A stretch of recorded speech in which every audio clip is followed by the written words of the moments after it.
ان اللہ لطیف خبیر، وہ تو باریک بین ہے، باخبر ہے، ہر چیز کے بارے میں جانتا ہے۔ یا بنیہ، اے میرے بیٹے، اقم الصلاۃ وامر بالمعروف ونہ عن المنکر واصبر علی ما اصابک ان ذلک من عزم الامور۔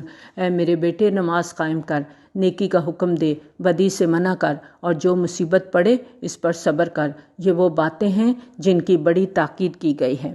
عملی زندگی کے اندر سب سے پہلے نماز قائم کرنا، پھر بھلائیوں کی طرف بلانا، اور یہ وہ طریقہ ہے جو انسان کا اور اللہ کا تعلق جوڑتا ہے۔ یہ اللہ تعالیٰ کی شکر گزاری ہوتی ہے کہ انسان خود بھی نیکی کرے اور دوسروں کو بھی اس کی تلقین کرے، خود بھی اللہ سے جڑے، دوسروں کو بھی جوڑے، پہلے نماز کے ساتھ، پھر امر بالمعروف کے ساتھ۔ اور جب ان دونوں چیزوں کے ساتھ انسان اللہ کے بندوں سے جڑتا ہے تو حقیقت یہ ہے کہ وہ اللہ سے جڑتا ہے، اور معروف میں ہر طرح کی نیکی آ جاتی ہے، حقوق اللہ بھی آ جاتے ہیں اور حقوق العباد بھی آ جاتے ہیں، رشتہ دار، غریب، مسکین، یتیم، سب اس میں آ جاتے ہیں۔ اور برائی سے روکنا کہ دوسرے کو تلقین کرنا، اگر کوئی غلطی کر رہا ہے تو اس کو سمجھانا حکمت کے ساتھ، اور جو ایسا نہیں کرتا تو اس کے بارے میں آتا ہے کہ ایسے شخص کی دعائیں قبول نہیں ہوتی۔ اور یاد رکھیں، برائی سے روکنے کا طریقہ زبان سے تقریریں کرنا نہیں ہوتا، یہ نہ کرو، وہ نہ کرو۔ بچوں کو ڈانٹ ڈانٹ کے والدین منع کرتے ہیں، لیکن حکمت کے ساتھ نہیں سکھا پاتے کہ حکمت کیا ہے۔ اب دیکھیں کہ پچھلی آیت کو دیکھیں، آیت نمبر 16 کو، اس میں صرف لقمان نے اپنے بیٹے کو اللہ کی پہچان کرائی، بتایا ہے کہ وہ لطیف ہے، خبیر ہے۔ تم چھوٹے سے چھوٹا گناہ بھی کرو گے تو وہ دیکھ بھی رہا ہے اور وہ باخبر بھی ہے، اس کو سب پتہ ہے۔ تم انسانوں سے چھپ کے کوئی کام کر سکتے ہو، لیکن اللہ سے اپنے آپ کو چھپا نہیں سکتے۔ اور جب تک بچوں کے دل میں اللہ کی پہچان نہیں آئے گی، اللہ کی بڑائی کا احساس نہیں آئے گا، وہ برائی سے اپنے آپ کو بچا نہیں سکتے۔ یہ ڈانٹنا، مارنا، یہ بچوں کو راہ راست پر نہیں لاتا۔ اصل چیز جو بچوں کو راہ راست پر لاتی ہے وہ یہ کہ پہلے ہم خود اللہ کی پہچان اپنے دل میں لائیں، اللہ کی معرفت، اللہ کی عظمت، اللہ کی بڑائی کا احساس ہمارے اندر ہو، اور پھر اپنے بچوں کو بھی یہ بات سکھائیں، اور حکمت کے ساتھ یہ سارے کام کرنے، اور حکمت کے ساتھ ہی بھلائی کی دعوت دینی ہے، برائی سے روکنا ہے۔ اور اس سب کے لیے وصبر، صبر چاہیے، کیونکہ نیکی کے راستے میں مشکلات آتی ہیں، تو اس میں صبر بھی ضروری ہے اور ثابت قدمی بھی ضروری ہے۔ اب دیکھیں، ہم نماز بھی صبر کے بغیر قائم نہیں کر سکتے، پڑھ تو سکتے ہیں لیکن قائم تبھی ہوگی جب ہمارے اندر صبر ہوگا۔ کوئی بھی ریچول ہے، روزہ ہے، حج ہے، نماز ہے، زکوٰۃ ہے، اس وقت تک ہم اس کی روح کو نہیں پا سکتے جب تک ہمارے اندر صبر کی کوالٹی نہیں ہے۔ اور نیکی کا حکم بھی وہی دے سکتا ہے جس کے اندر صبر ہوگا، برداشت ہوگی، ورنہ تو لڑ جھگڑ کے بیٹھ جائیں گے۔ اور برائی سے روکنے کے لیے بھی صبر کی ضرورت ہوتی ہے۔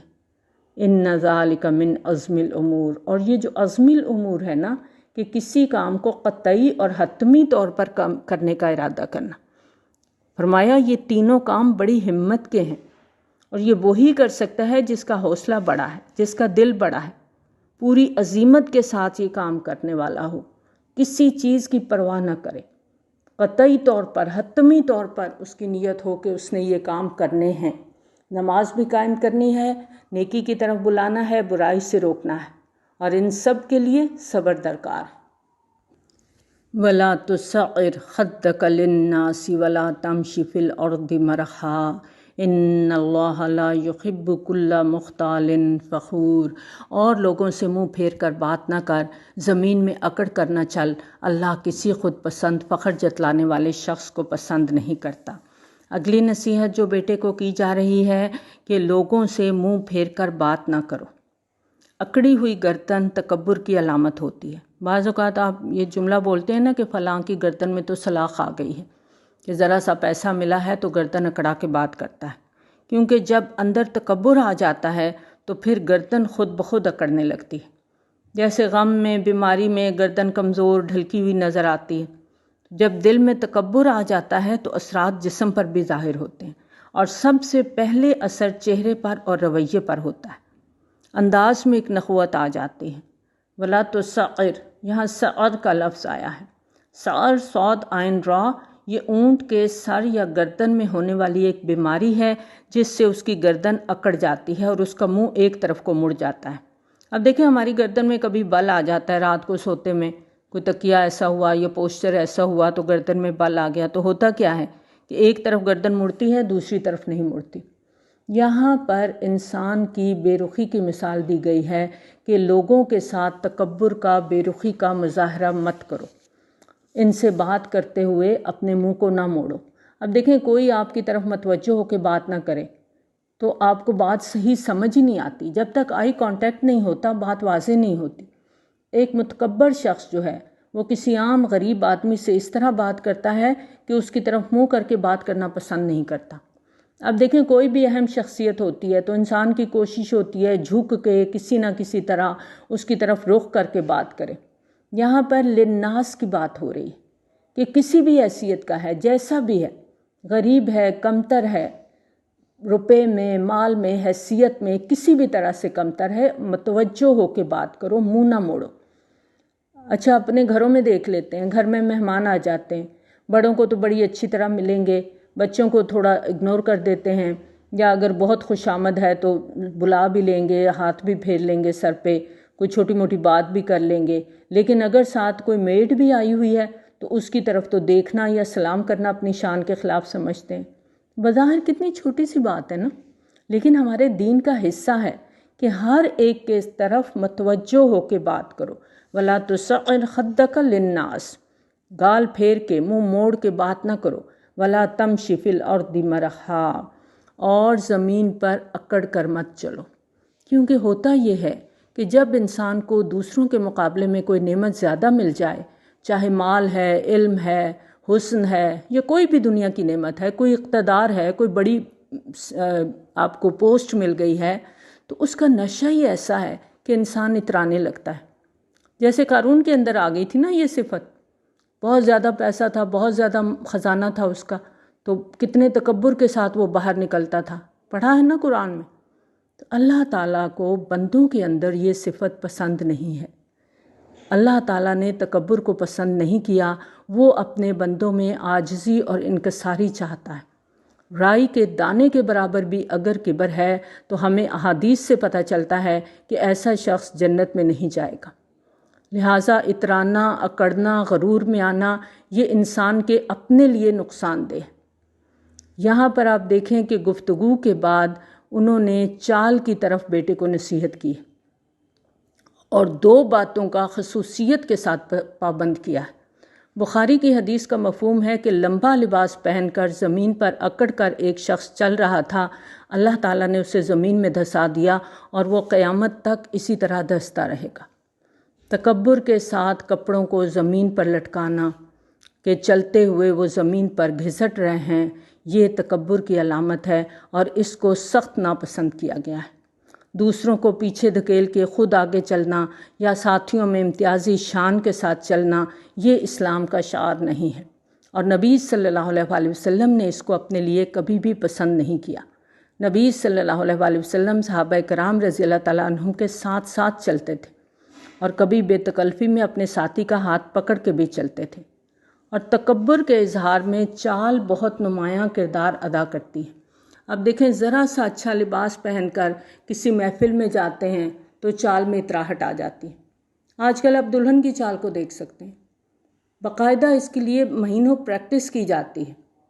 تو تکبر کا علاج یہ ہے کہ اپنے سے کمتر شخص، چاہے مال میں ہے، علم میں ہے، یا کسی بھی چیز میں کمتر ہے، ان کے ساتھ بیٹھنا، کھانا پینا، باتیں کرنا، ان کے چھوٹے چھوٹے کام کرنا، یہ سب چیزیں تکبر کو توڑنے والی ہیں۔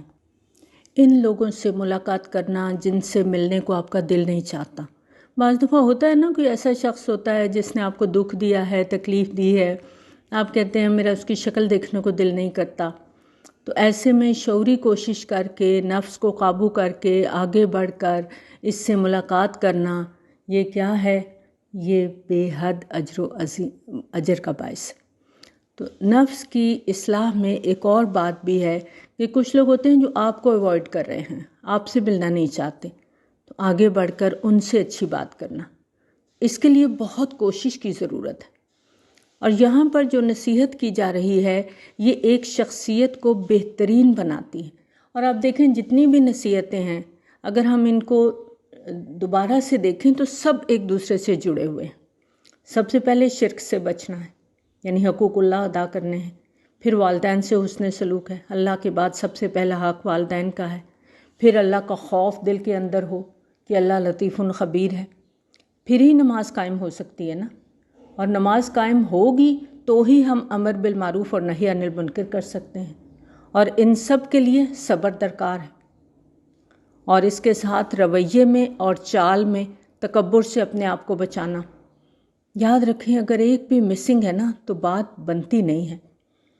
کیوں؟ ان اللہ لا یحب کل مختال فخور، کیونکہ اللہ تعالیٰ کسی خود پسند فخر جتلانے والے کو پسند نہیں کرتا۔ یہ جو مختال ہے نا یہ خیل سے ہے، گھوڑے کو کہتے ہیں۔ آپ نے گھوڑے کی چال دیکھی ہے نا، اس میں ایک خاص قسم کی اطراحٹ ہوتی ہے، اسی سے لفظ خیال بھی ہے۔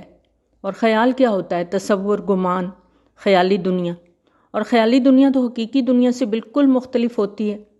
اور تکبر کرنے والا مختال اس لیے ہے کہ وہ اپنے آپ کو بڑی چیز سمجھ رہا ہے، اس کا اپنا خیال ہے کہ وہ بہت بڑی چیز ہے، اور اس کی حقیقت کچھ بھی نہیں ہے۔ یاد رکھیں جو بھی خود کو بڑی چیز سمجھتا ہے کہ میں بڑا عقل مند ہوں، یا میں بہت پیسے والا ہوں، یا میرے اندر بہت ٹیلنٹ ہے، کبھی اپنے آپ پر بھی غور کریں کہ حقیقت ہے کیا۔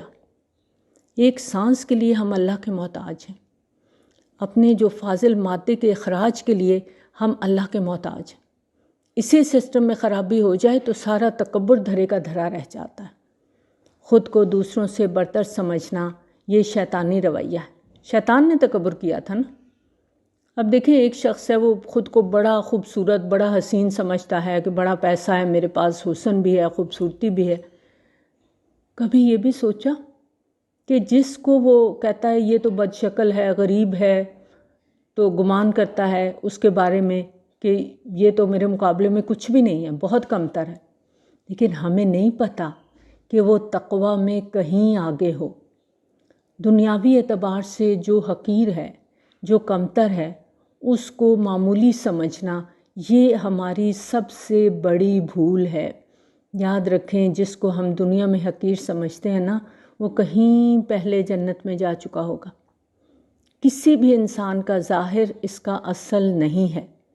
اللہ کے ہاں ایک حسین خوبصورت چہرہ، ایک مالدار آدمی، ایک اونچی شان والا بے حد حقیر بھی ہو سکتا ہے، اور بظاہر غریب سیاہ رنگت والا کہ جسے لوگ دیکھنا، جس سے بات کرنا پسند نہ کریں، اللہ کے ہاں پتہ نہیں کتنے بڑے درجات ہیں اس کے۔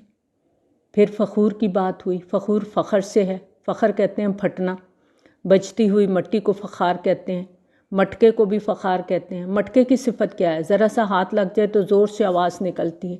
ایک سالڈ چیز ہے نا بڑی کم آواز دیتی ہے، لیکن مٹکا اندر سے جب خالی ہوتا ہے اور باہر سے اس کا پیٹ نکلا ہوا ہوتا ہے تو ہلکی سی ضرب بھی بڑی سی بھین کی آواز دیتی ہے۔ آپ نے دیکھا ہے گاؤں میں لوگ مٹکا بجا کے جیسے ڈھول بجاتے ہیں اس طرح لوگ مٹکا بھی بجاتے ہیں اور بڑی خوبصورت آواز اس کی نکلتی ہے۔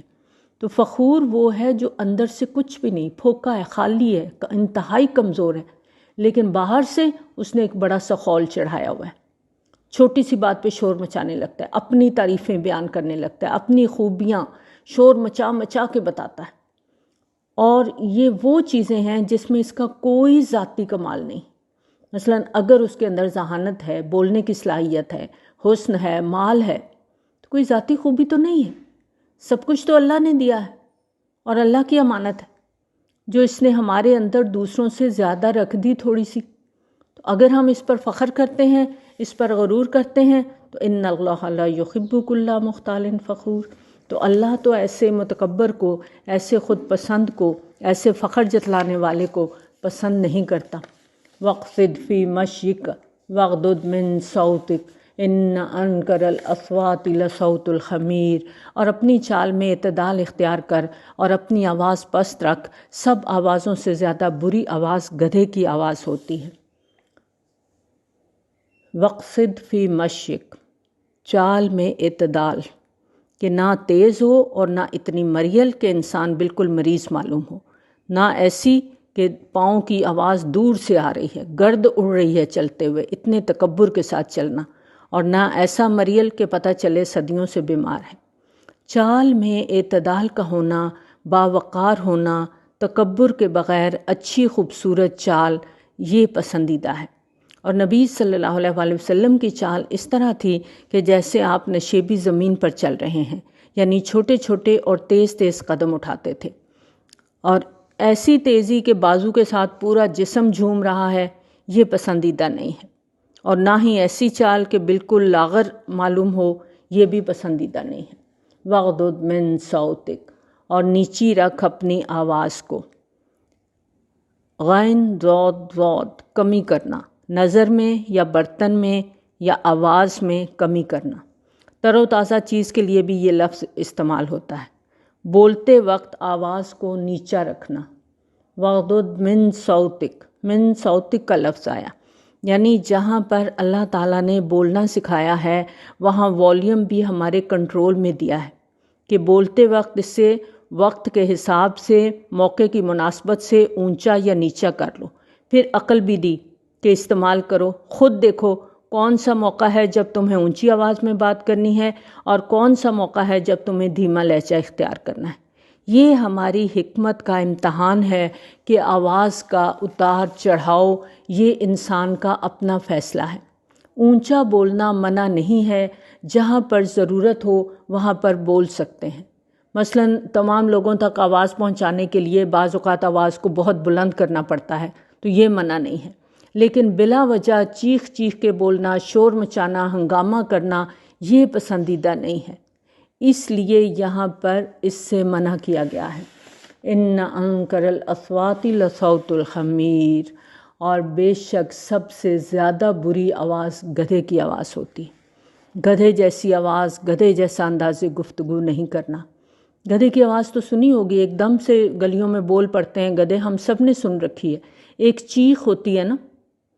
اچھا اب ذرا اس روشنی میں اپنے آپ کو بھی دیکھنا ہے، گدھے کی آواز کو امیجن کریں ذرا، کس طرح زور سے چیخ مارتا ہے، پھر بلند آواز سے بولتا چلا جاتا ہے، آخر میں آ کے ذرا سا سلو ہوتا ہے پھر چیختا ہے، اور اس کا یہ چیخنا بالکل بے معنی ہوتا ہے، بلا مقصد ہوتا ہے اور بے وقت بولتا ہے۔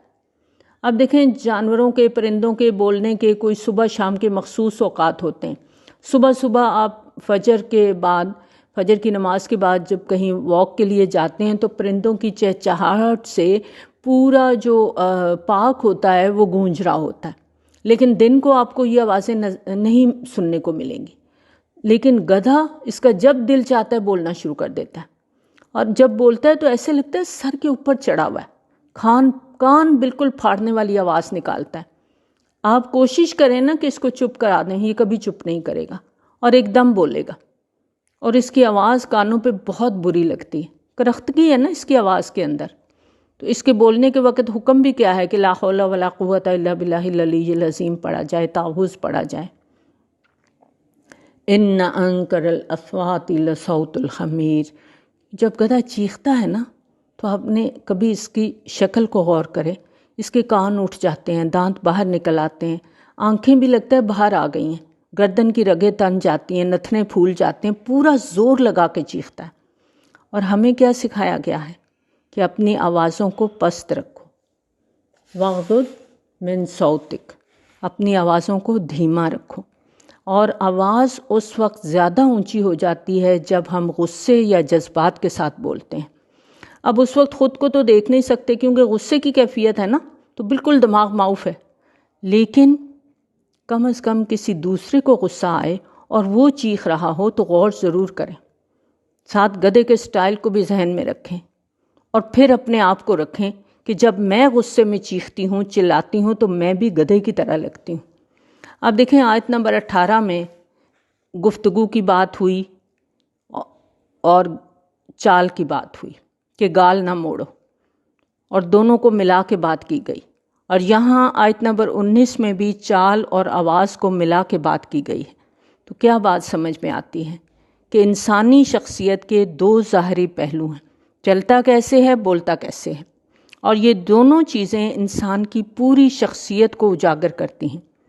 تو بہترین طریقہ یہ ہے کہ اگر کوئی چیز کسی دوسرے کی بری لگتی ہے تو کوشش کیا کرنی ہے کہ میں یہ کام نہ کروں۔ یہ ہماری اپنی اصلاح کی بہترین ٹپ ہے کہ جو باتیں دوسروں کی بری لگتی ہیں کوشش کریں کہ خود نہ کریں۔ دوسروں کا بلا وجہ چیخنا برا لگتا ہے، میں نے نہیں چیخنا۔ دوسروں کی جو بھی حرکت بری لگتی ہے، کسی کی چال بری لگتی ہے، کسی طرح بولنے کا سٹائل برا لگتا ہے، کسی کا بلا وجہ دوسروں کے مذاق اڑانا، نقلیں اتارنا برا لگتا ہے، تو مجھے یہ کام نہیں کرنے۔ یہ اپنی اصلاح کا بہترین طریقہ ہے۔ ان انکر الاصوات لصوت الحمیر۔ اب دیکھیں کہ گدھے کی آواز سن کے کتنی گھبراہٹ ہوتی ہے، تو ہمیں اپنی گفتگو کا وہ انداز چھوڑنا ہے جو دوسرے کو گھبرا دے۔ چیخ چلا کے پورا زور لگا کے بات کرنا دوسروں کے لیے اذیت کا باعث ہوتا ہے۔ اپنی گفتگو میں، اپنے انداز میں نرمی لانی ہے، لہجے کو دھیما رکھنا ہے، اور یہ وہ چیزیں ہیں جو انسان کی خوبصورتی میں اضافہ کرتی ہیں۔ اچھا رویہ، اچھی گفتگو آپ کے سانولے رنگ اور معمولی نقوش کو کور کر دیتا ہے، لیکن بد اخلاقی، سختی ظاہری خوبصورتی کو بھی چھپا دیتی ہے۔ اب دیکھیں اچھی خاصی شکل و صورت والا انسان ہے، بعض اوقات ہم بہت تیار ہوئے ہوتے ہیں، بال بھی بنائے ہوئے ہیں، میک اپ بھی کیا ہوا ہے، لیکن غصہ آ گیا کسی بات پہ۔ اب جب چیخ چلا کے بول رہے ہیں تو ساری پرسنالٹی مسخ ہو جاتی ہے۔ ہوتا کیا ہے، گردن کی رگیں پھول جاتی ہیں، نتنے پھڑکنے لگتے ہیں، چہرہ لال ہو جاتا ہے، منہ سے بعض اوقات جھاگ نکلنے لگتی ہے، آنکھیں سرخ ہو جاتی ہیں۔ اب ذرا گدھے کو تصور میں لائیں، جب وہ بولتا ہے تو کیسا لگتا ہے؟ غور کریں ذرا، گدھے کی آواز کو امیجن کریں۔ اب کبھی گلی میں گدھا بولتا ہوا دیکھیں نا تو اس کو دیکھیں ضرور، چیک کریں کہ وہ کیسا لگتا ہے، پھر اپنے آپ کو دیکھیں۔ اور یہ نا ہم عورتوں کی بڑی عادت ہے، بچوں کے ساتھ بھی چیختی ہیں، ہوم ورک کروا رہی ہوتی ہیں، پورے محلے کو پتہ چلتا ہے کہ بچوں کو ہوم ورک کروایا جا رہا ہے، پھر نوکروں کے ساتھ چیخ چیخ کے سارا دن گھر کا کام کروا رہی ہوتی ہیں، گھر والوں کے ساتھ چیخ چیخ کے باتیں کر رہی ہوتی ہیں۔ تو گھر میں چیخیں گے، چلائیں گے تو کیا ہے؟ ان انکر الاصوات لصوت الحمیر۔ سب ناپسندیدہ آوازوں میں سے سب سے بری آواز گدھے کی آواز ہے۔ تو ہمیں گدھا نہیں بننا۔ اللہ تعالیٰ نے یہاں جو نصیحتیں کیں لقمان کے حوالے سے، اولاد کو نصیحتیں کی گئیں، اللہ تعالیٰ توفیق دے کہ ہم سب ان پر عمل کریں تاکہ ایک بہترین کول کام شخصیت بنے، وہ شخصیت جو اللہ کو پسند ہے، جو اللہ کو مطلوب ہے۔ تو اس دعا کے ساتھ اس کو مکمل کرتے ہیں کہ اللہ تعالیٰ ہمیں قرآن کو پڑھنے، سمجھنے اور اس کی ایک ایک آیت پر عمل کرنے کی توفیق عطا فرمائے، آمین۔ وآخر دعوانا الحمد للہ رب العالمین۔ سبحانک اللہم و بحمدک، نشہد ان لا الہ الا انت، نستغفرک و نتوب الیک۔ السلام علیکم ورحمۃ اللہ وبرکاتہ۔